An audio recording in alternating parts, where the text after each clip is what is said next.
ರಾಜ್ಯ ವಿಧಾನಮಂಡಲದ ಮುಂಗಾರು ಅಧಿವೇಶನ ಇಂದಿನಿಂದ ಆರಂಭವಾಗ್ತಾ ಇದೆ. ಅಧಿಕಾರಕ್ಕೆ ಬಂದ 14 ತಿಂಗಳಲ್ಲೇ ಹಲವು ಅಕ್ರಮ, ಹಗರಣ ಮತ್ತು ವಿವಾದಗಳಲ್ಲಿ ಸಿಲುಕಿದ ಸಿಎಂ ಸಿದ್ದರಾಮಯ್ಯ ಅವರ ನೇತೃತ್ವದ ರಾಜ್ಯ ಕಾಂಗ್ರೆಸ್ ಸರ್ಕಾರಕ್ಕೆ ಈ ಅಧಿವೇಶನ ಅಗ್ನಿ ಪರೀಕ್ಷೆಯಾಗಿದೆ.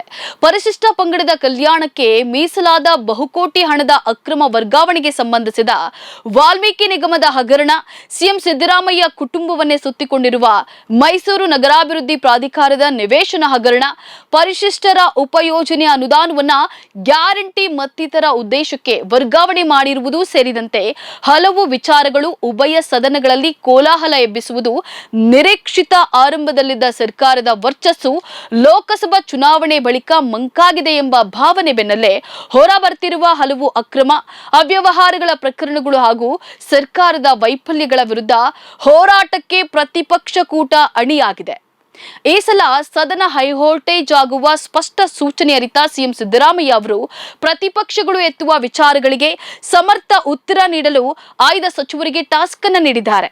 ಪ್ರತಿಪಕ್ಷಗಳ ಬತ್ತಳಿಕೆಯಲ್ಲಿರುವ ಮೂಡ ಮತ್ತು ವಾಲ್ಮೀಕಿ ನಿಗಮದ ಅಕ್ರಮದ ಅಸ್ತ್ರಗಳಿಗೆ ಅದೇ ಧಾಟಿಯಲ್ಲಿ ಉತ್ತರ ನೀಡಲು ಆಡಳಿತ ಪಕ್ಷದಲ್ಲಿ ತಯಾರಿ ನಡೆದಿದೆ. ಮೂಡಾದಲ್ಲಿ ಹಿಂದಿನ ಸರ್ಕಾರಗಳ ಅವಧಿಯಲ್ಲೂ ಅಕ್ರಮ ನಡೆದಿರುವುದು ಹಾಗೂ ನಾನಾ ನಿಗಮಗಳಲ್ಲಿ ಹಣದ ಅಕ್ರಮ ವರ್ಗಾವಣೆ ನಡೆದಿರುವ ವಿಚಾರಗಳನ್ನ ಹೆಕ್ಕಿ ತೆಗೆದು ಪ್ರತಿ ವಾಗ್ದಾಳಿ ನಡೆಸಲು ಸರ್ಕಾರದ ಕಡೆಯಲ್ಲೂ ಸಿದ್ಧತೆಯಾಗಿದೆ. ಅದಕ್ಕಾಗಿ ಹಿಂದಿನ ವರ್ಷಗಳ ದಾಖಲೆ ಹಾಗೂ ಅಂಕಿ ಅಂಶಗಳನ್ನ ಸಿದ್ಧಪಡಿಸಿಕೊಳ್ಳುವ ಪ್ರಯತ್ನವು ಆಡಳಿತ ಪಕ್ಷದ ಕಡೆಯಿಂದ ನಡೆದಿದೆ.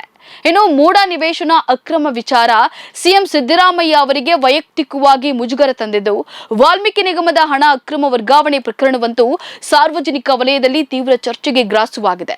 ಸಚಿವ ನಾಗೇಂದ್ರ ಅವರ ತಲೆದಂಡ ಹಾಗೂ ಬಂಧನದ ಬೆನ್ನಲ್ಲೇ ಆಡಳಿತ ಪಕ್ಷದ ಹಲವರು ಈ ಅಕ್ರಮದ ಸುಳಿಯ ಆಪಾದನೆಯಲ್ಲಿ ಸಿಲುಕಿರುವುದು ಸರ್ಕಾರಕ್ಕೆ ತೀವ್ರ ಇಕ್ಕಟ್ಟಿನ ಪರಿಸ್ಥಿತಿಯನ್ನ ತಂದಿಟ್ಟಿದೆ.